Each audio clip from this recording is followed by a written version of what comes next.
Hey everyone! If you want to get more followers on Behance in 2026, like growing your creative audience and increasing visibility, this video is for you. I'll show you step by step how to do it.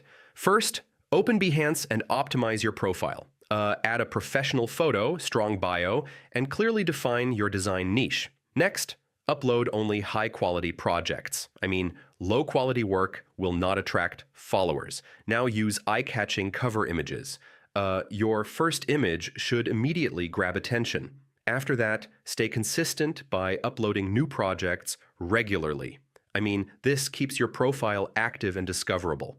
Next, engage with other designers by liking, commenting, and appreciating their work.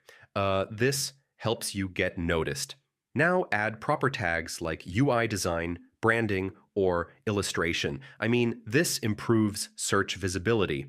After that, share your Behance projects on social media platforms like Instagram and LinkedIn.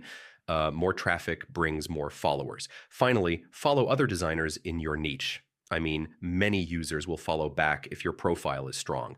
So yeah, that's how you get followers on Behance in 2026. Follow each step carefully, and your audience will grow naturally over time. And if this helped, don't forget to check out more design growth tutorials for beginners.